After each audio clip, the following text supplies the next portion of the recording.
नमस्कार, खबर उत्तराखंड देख रहे हैं आप। मैं हूं आपके साथ सपना दीपक मदेशिया। बुलेटिन का आगाज करेंगे 38वें नेशनल गेम्स के 10 दिन रुद्रपुर के मनोज सरकार स्टेडियम के ट्रैक साइकिलिंग की विभिन्न प्रतियोगिताओं का आयोजन चल रहा है और इस दौरान सीएम पुष्कर सिंह धामी ने ट्रैक साइकिलिंग का लुत्फ उठाते हुए खिलाड़ियों का हौसला अफजाई किया।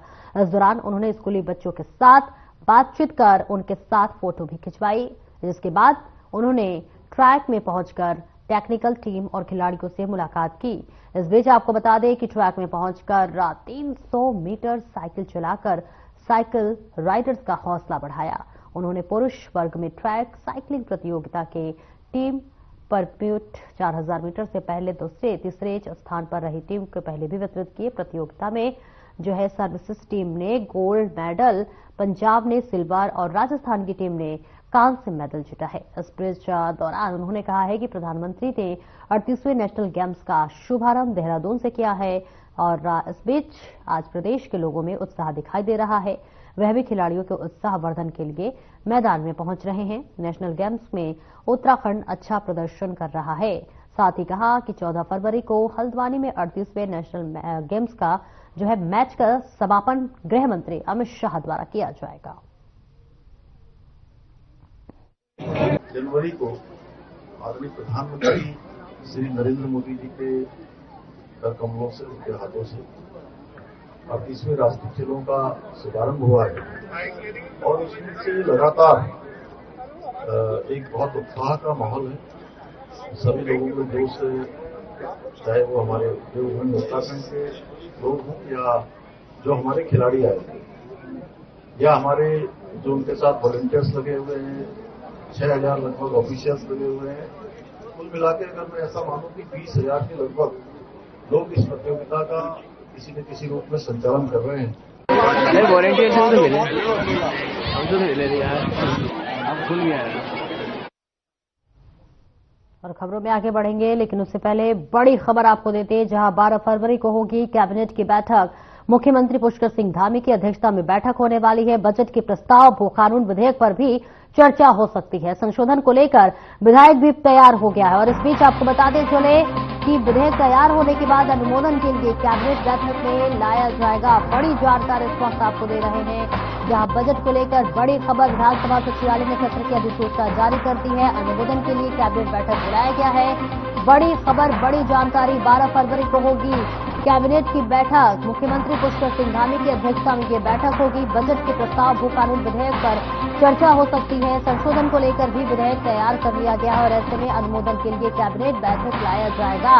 बड़ी जानकारी आपको बता रहे हैं। 12 फरवरी को देखिए कैबिनेट की बैठक होने वाली है। बेहद महत्वपूर्ण बैठक बताई जा रही है। खुद इसकी अध्यक्षता मुख्यमंत्री पुष्कर सिंह धामी करने वाले हैं और इस बीच अधिसूचना भी जारी कर दी गई है। विधानसभा सचिवालय से अनुमोदन के लिए कैबिनेट बैठक बुलाया जाएगा। और उत्तराखंड में 38वें नेशनल गेम्स के तहत तमाम प्रतियोगिताएं आयोजित हो रही हैं। इसी कड़ी में उधम सिंह नगर के रुद्रपुर में ट्रैप शूटिंग प्रतियोगिता होनी है। ऐसे में ट्रैप शूटिंग प्रतियोगिता की व्यवस्थाओं का जायजा लेने के लिए मुख्यमंत्री पुष्कर सिंह धामी रुद्रपुर पहुंचे, जहां उन्होंने शूटिंग प्रतियोगिता की व्यवस्थाओं को स्थलीय निरीक्षण किया। इस दौरान उन्होंने शूटिंग में हाथ भी आजमाया और शॉर्ट गन से निशाना साधा। आपको बता दें कि रुद्रपुर में 7 फरवरी से शॉर्ट गन शूटिंग प्रतियोगिता होने वाली है। धामी ने 46वें पीएसी में बताए गए शॉर्ट गन शूटिंग प्रतियोगिता स्थल का पूजन और फीता काटकर उद्घाटन किया। इस दौरान उन्होंने शूटिंग स्थल का निरीक्षण कर शूटिंग में भी हाथ आजमाए।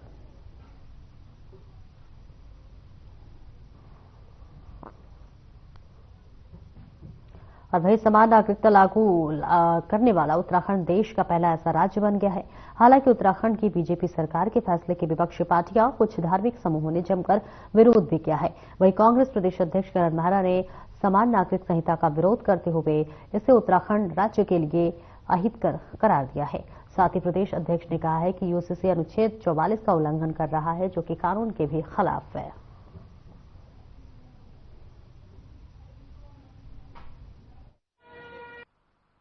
जो शब्द लिखा गया है सहवासी संबंध, ये निश्चित ही निंदनीय है और एक खुली छूट दे दी है कि कोई 1 साल तक अगर उत्तराखंड में रहता है तो वो सहवासी संबंध बना सकता है और जाते समय कुछ रकम और कुछ प्रॉपर्टीज दे के चले जाए, बस आगे हो गया, खत्म। और जो सर्विस क्लास है और वो अगर आज ट्रांसफर होकर उत्तराखंड आ रहा है तो वो कल ही से किसी के साथ भी रह सकता है। तो किस ओर को उत्तराखंड को ले जाने की कोशिश भारतीय जनता पार्टी कर रही है, भारतीय जनता पार्टी की कुत्सित नीति कर रही है, इस पर तो बयान दे। मैंने यूसीसी पे कई बयान दिए, कई नेताओं से आप लोगों ने बयान लिए, लेकिन मेरे 3 प्रश्नों का उत्तर आज तक बीजेपी से आप नहीं ले पाए। मैंने कहा कि धारा 3 की 378 से 389 तक के जो 12 क्लॉजेज हैं उसके बारे में क्या कहना है, सहवासी संबंध, लिव इन रिलेशनशिप पे बीजेपी का क्या कहना है। दूसरा, जो कमेटी बनी 5 लोगों की, उसमें केवल 1 उत्तराखंडी है, 4 गैर उत्तराखंडी है, ये कैसे हुआ, जबकि संविधान ये कहता है कि जो भी कम्युनिटी या जो स्टेट इससे प्रभावित होगी उसका प्रतिनिधित्व मंडल इसमें होना चाहिए। न थारू है, न बुक्सा है, न भोटिया है, न जनजाति के लोग हैं, कौन है। और अगर कोई कम्युनिटी छूट रही है, कोई जाति उपजाति छूट रही है, तो ये सामान्य नागरिक संहिता कैसे हो गई।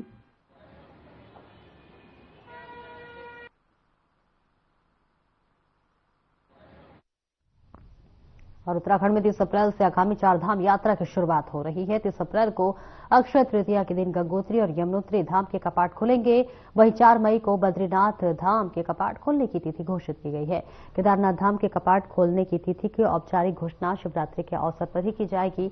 आगामी 4 धाम यात्रा को देखते हुए आपदा प्रबंधन विभाग ने अपनी तैयारियां शुरू कर दी है। जानकारी देते हुए आपदा प्रबंधन सचिव विनोद कुमार सुमन ने बताया है कि आपदा की दृष्टि से बाकी सभी विभाग भी अपना कार्य कर रहे हैं और आपदा प्रबंधन विभाग भी लगातार मॉनिटरिंग कर रहे हैं।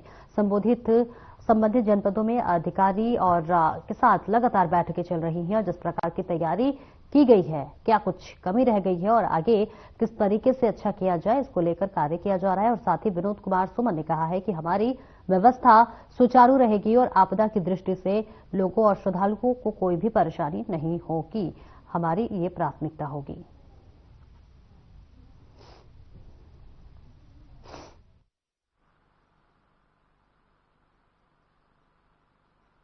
देखिए, बाकी विभाग अपना अपना काम कर रहे हैं। जहां तक आपदा के प्रबंधन की बात है, आपदा के प्रबंधन के लिए हम लोग लगातार मॉनिटरिंग कर रहे हैं। जो संबंधित जनपद हैं उनके साथ बैठक हमारी चल रही है और किस प्रकार से तैयारी की है, क्या क्या कमियां रही हैं, कैसे और अच्छा उसको किया जाए, इसके बारे में निर्देश दिए गए हैं। हम लोग उम्मीद करते हैं कि हमारी व्यवस्थाएं सुचारू रहेंगी और आपदा की दृष्टि से हम कोशिश करेंगे कि लोगों को परेशानी या तो न हो या कम से कम दिक्कत हो। और काशीपुर में पैगा चौकी क्षेत्र में काशीपुर पुलिस व एसओजी टीम ने एक कुख्यात अपराधी फुरकान की मुठभेड़ में पश्चात गिरफ्तार कर लिया गया है और बेथाना आईटीआई और इसके लूट के मुकदमों में वांटेड चल रहा था। उसके विरुद्ध जनपद बिजनौर, मुरादाबाद, रामपुर, उधम सिंह नगर में कुख्यात फुरकान पर अनेक डकैती, लूट, चोरी, हत्या के प्रयास और गैंगस्टर जैसे जघन्य अपराधों के 2 दर्जन से अधिक मुकदमे दर्ज हैं। जहां पर एसएसपी मणिकांत मिश्रा ने बताया है कि सुबह 5 बजे मुखबिर की सूचना पर पुलिस और एसओजी टीम ने पैगा क्षेत्र में शातिर अपराधी को फुरकान के होने की सूचना पाकर मौके पर पहुंचकर पुलिस ने उसे घेर लिया। पुलिस ने घेरने पर फुरकान ने पुलिस पर फायर कर दिया। जवाबी कार्रवाई में पुलिस ने भी फायर किया, जिसमें कि वह घायल हो गया। घायल फुरकान को गिरफ्तार कर पुलिस ने उपचार के लिए उसे राजकीय अस्पताल में भर्ती कराया है। उपचार के बाद उसने गहनता से पूछताछ की जाएगी।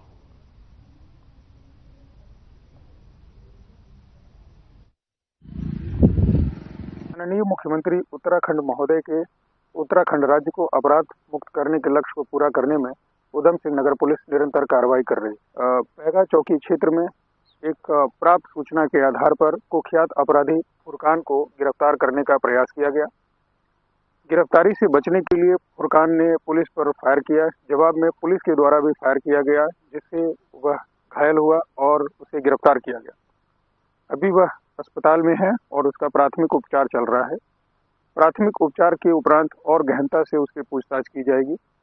जो जानकारी प्राप्त हुई फुरकान के बारे में, उत्तर प्रदेश और उधम सिंह नगर में उस पर लगभग 30 मुकदमे पंजीकृत हैं। 10 मुकदमे डकैती के हैं, हत्या के प्रयास के हैं, लूट के हैं। यह अपनी गैंग का लीडर था और इसके 3 साथी बिजनौर पुलिस के द्वारा अभी मुठभेड़ के उपरांत गिरफ्तार किए गए।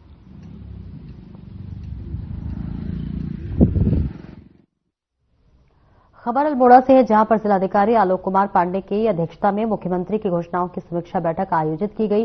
साथ ही इस बैठक में जिलाधिकारी ने संबंधित अधिकारियों को निर्देशित किया कि विकास योजनाओं को समय पर प्रभावी ढंग से लागू किया जाए, जिससे जनपद के नागरिकों को योजनाओं का अधिकतम लाभ मिल सके। वहीं उन्होंने कहा कि जिन विभागों की योजनाओं के लिए बजट आवंटित किया गया है वो समय पर कार्यों को पूरा करें। वहीं उन्होंने कार्यदायी संस्थाओं को भी निर्देश दिया है कि वो अपने प्रोजेक्ट की गुणवत्ता सुनिश्चित करें और किसी भी प्रकार की कोई भी लापरवाही न करें।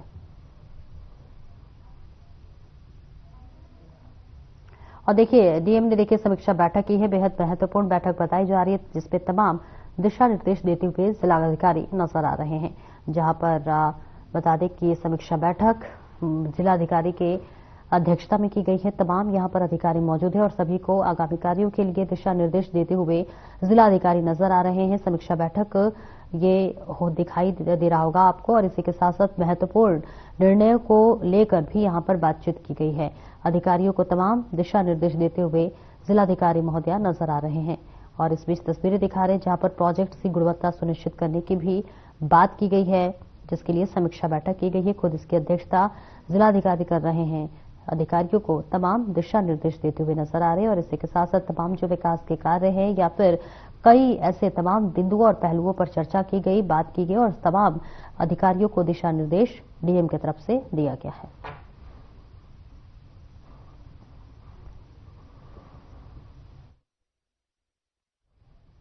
और वहीं वनाग्नि सुरक्षा सप्ताह के तहत वन विभाग पौड़ी सिविल एवं स्वयं ने स्थानीय लोगों को जो है जंगलों में आग से बचाने के प्रति जागरूक करने की अभियान शुरू कर दिया है। इसी क्रम में राजकीय इंटर कॉलेज सफदर खाल में डीएफओ सिविल एवं स्वयं पवन नेगी ने छात्र छात्राओं के साथ संवाद किया। संवाद सत्र में पवन नेगी ने छात्राओं को जंगलों में लगने वाली आग के खतरों, उसके प्रभावों और उसे रोकने के उपायों के बारे में जानकारी दी। उन्होंने बताया कि जंगलों में आग से न केवल वन संपदा को नुकसान पहुंचा है, बल्कि पर्यावरण और वन्य जीवों के जीवन पर भी इसका गंभीर असर होता है। साथ ही उन्होंने स्थानीय लोगों को और छात्राओं को आग से बचाव के उपायों और अब संरक्षण में उनकी भूमिका के बारे में जागरूक किया और इसके साथ ही सभी लोगों को जंगलों को आग से बचाने के लिए शपथ भी दिलवाई गई।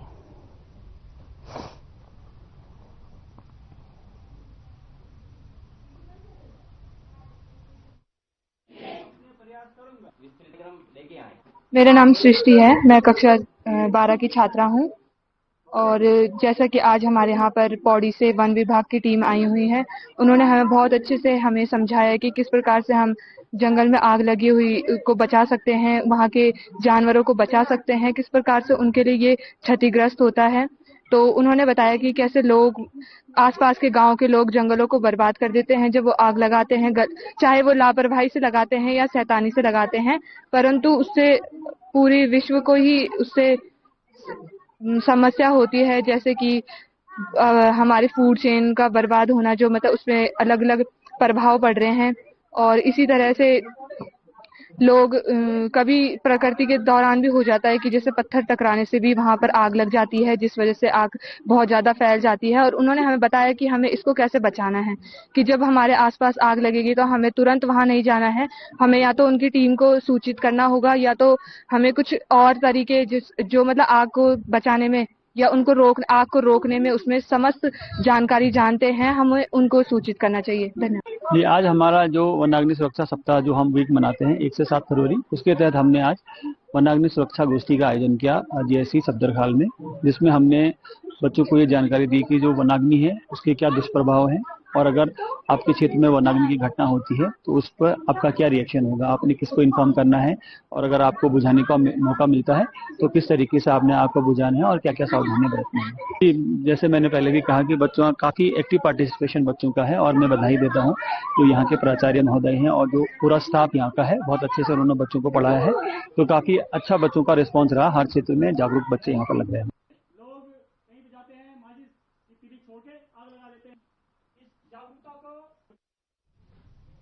रुकेंगे एक छोटे से ब्रेक के लिए, फौरन हाजिर होते हैं।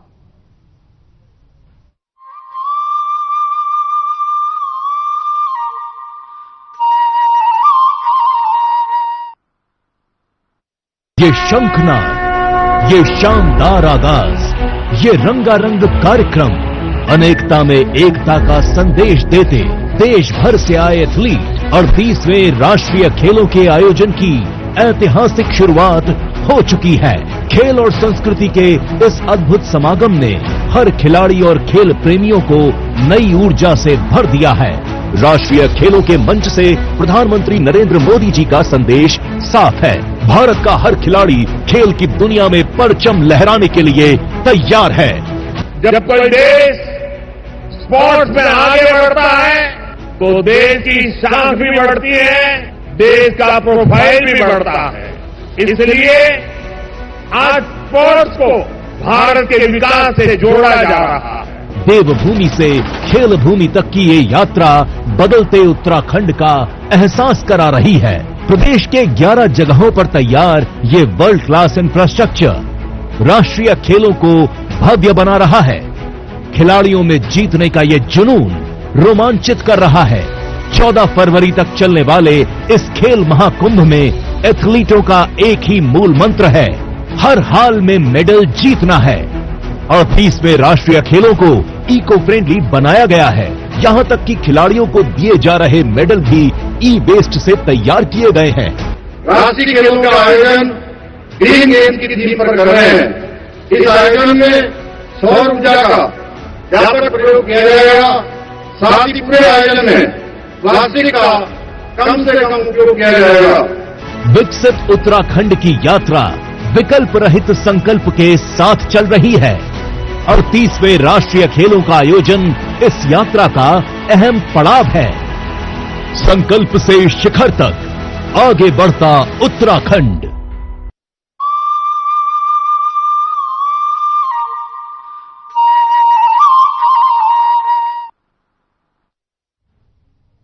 अब ब्रेक के बाद एक बार फिर से स्वागत है आपका। खबरों में आगे बढ़ेंगे। बड़ी खबर उत्तरकाशी से है, जहां मनेरा के पास दोपहिया वाहन दुर्घटनाग्रस्त होने से 2 छात्र गंभीर रूप से घायल हो गए। बड़ी खबर आपको बता रहे हैं, भीषण सड़क हादसा बता रहे हैं, जहां पर घायलों को सड़क पर चल रहे राहगीर द्वारा निजी वाहन से जिला अस्पताल पहुंचाया गया, जहां डॉक्टरों द्वारा प्राथमिक उपचार के बाद दोनों छात्रों की स्थिति गंभीर होने पर देहरादून रेफर कर दिया गया है।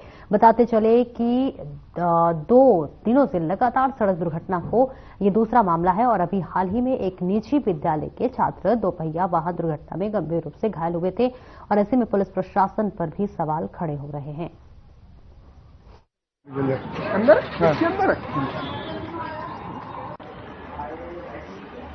दो केस जो सड़क दुर्घटना में घायल हुए हैं, एक आजाद जिसकी उम्र 18 साल और दूसरा रोहित 17 साल। दोनों की हेड इंजरी है और दोनों की जो है अनकॉन्शियस स्टेज में है। हम इनका जो है सीटी और प्राथमिक उपचार के बाद जो है न्यूरो सर्जन को आगे रेफर करना पड़ेगा।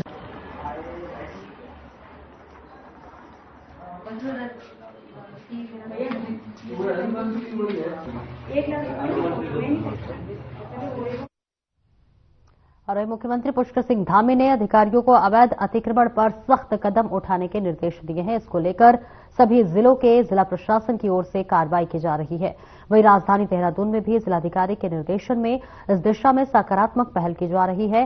बता दें कि सीएम ने पिछले दिनों एक शिकायत पोर्टल की शुरुआत की थी और यहां पर आने वाले अतिक्रमण से संबंधित सभी शिकायतों को प्रशासन से गंभीरता से देखने के निर्देश दिए गए। इसी मामले में देहरादून के डीएम ने कहा कि सभी विभाग अपने अपने स्तर से ऐसे मामलों की काफी गंभीरता से देख रहे हैं और कार्रवाई कर रहे हैं।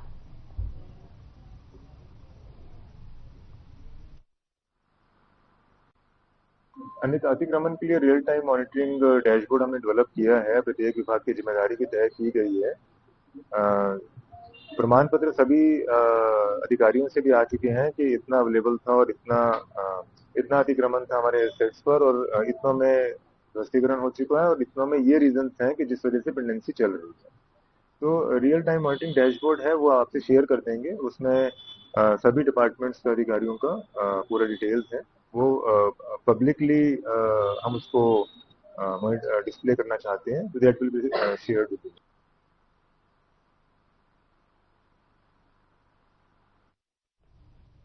और दिल्ली देहरादून एक्सप्रेसवे के निर्माण का कार्य जारी है। वहीं लोक निर्माण विभाग के सचिव डॉक्टर पंकज कुमार पांडे ने बताया है कि एनएचएआई की ओर से एक्सप्रेसवे का कार्य तेजी से किया जा रहा है। कुछ कारणों से पहले के प्रस्तावित इस एक्सप्रेसवे का उद्घाटन नहीं हो पाया, लेकिन कोशिश की जा रही है कि जल्द से जल्द एक्सप्रेसवे का कार्य पूरा कर इसका जल्द उद्घाटन किया जाए। आपको बता दें कि पिछले दिनों प्रदेश के मुख्यमंत्री पुष्कर सिंह धामी ने इस एक्सप्रेसवे का निरीक्षण किया था।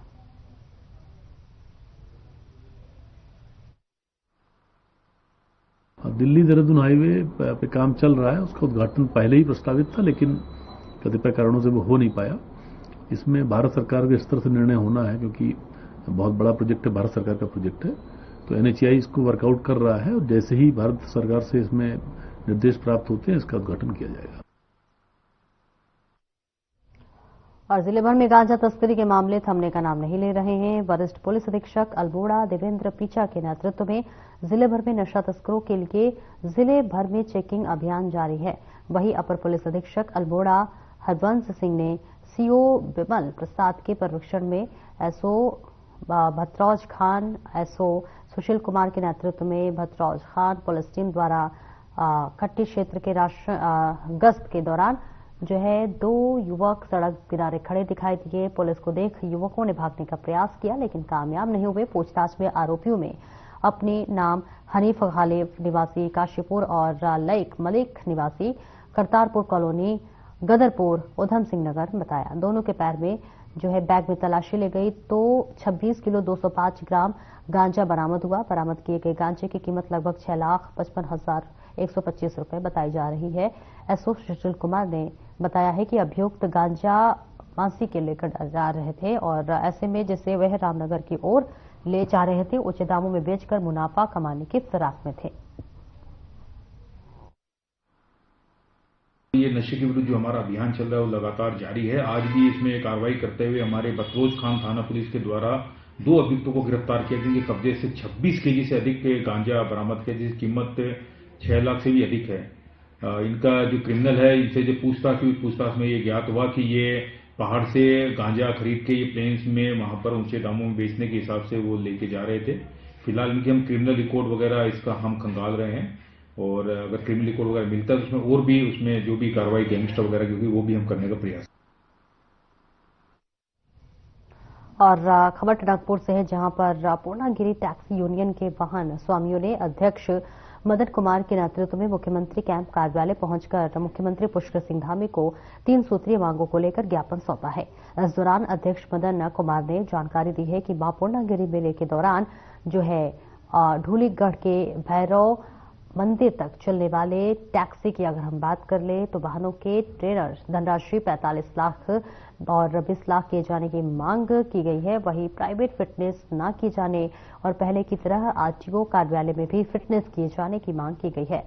इसी के साथ 15 साल पुराने हो चुके वाहनों में छूट दी जाए। और वहीं आपको बता दें कि मां पूर्णागिरी धाम मेले के ऊपर निर्भर वाहन स्वामी मेले में वाहनों का संचालन कर अपनी रोजी रोटी चला सके। इसी के साथ आपको बता दें कि 15 मार्च से उत्तर भारत का सुप्रसिद्ध मां पूर्णागिरी धाम मेला प्रारंभ हो रहा है, जो कि 15 जून तक चलेगा। मेले का दौरान जो है भारत के अलग अलग राज्यों और पड़ोसी देश नेपाल में लाखों की संख्या में श्रद्धालु मां पूर्णागिरी के दर्शन करने पहुंचते हैं।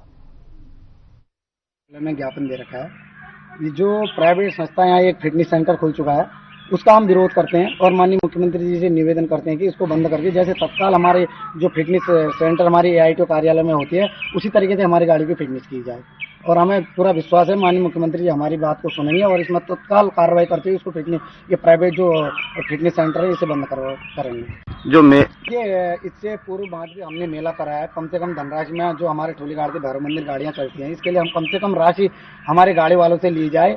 और इस बीच में 45 लाख रुपए की विज्ञप्ति जिला पंचायत द्वारा निकाली गई थी और जिसमें देखो हम लोग तो टेंडर डाल देंगे, उसमें हम लोग टेंडर ले लेंगे, लेकिन हमारे गाड़ी मालिक जो है 1 साल भर पूरा मेले का इंतजार करते हैं। इन गाड़ी वालों का शोषण ना हो, इसलिए मैंने माननीय मुख्यमंत्री जी से निवेदन है कि कम से कम इस पैसे को 20-25 लाख किया जाए, जो कि मेला भी सुचारू रूप से चल सके और हमारे टैक्सी वालों के ऊपर ज्यादा लोड ना पड़ सके। और एक बात मैं और आपको बताना चाहता हूँ पत्रकार महोदय, ये बीच में कुछ अफवाहें ऐसी चल रही कि जो 15 साल फिटनेस वाली गाड़ियां ये कटने वाली हैं करके। और ये 7 तारीख को उस बैठक की कह रहे हैं, कोई क्लियरिटी होती तो है नहीं। और मेरा माननीय मुख्यमंत्री जी से निवेदन है कि जो अगर 15 साल की अगर सरकार कुछ कंडीशन इस टाइप की लाती है तो हमें कम से कम ये मेला चलाने के लिए, इस मेला चलाने के लिए हमारे पास सारी गाड़ियां 15 साल पुरानी है, इसमें हमें थोड़ा सा छूट दिया है, जिसमें कि हम मां पूर्णागिरी का बहुत बड़ा मेला चलता है, उसमें हम मेला कर सकें और गाड़ी वालों के लिए भी एक सुविधा हो जाएगी और मेला चलाने के लिए भी हमारे पास कोई गाड़ी नहीं बचेगी अगर 15 साल की कंडीशन लगती है तो। और मुझे पूरा विश्वास है माननीय मुख्यमंत्री जी के ऊपर, हमारे बिंदुओं को वो संज्ञान में लेते हुए। फिलहाल इस बुलेटिन में इतना ही। नमस्कार।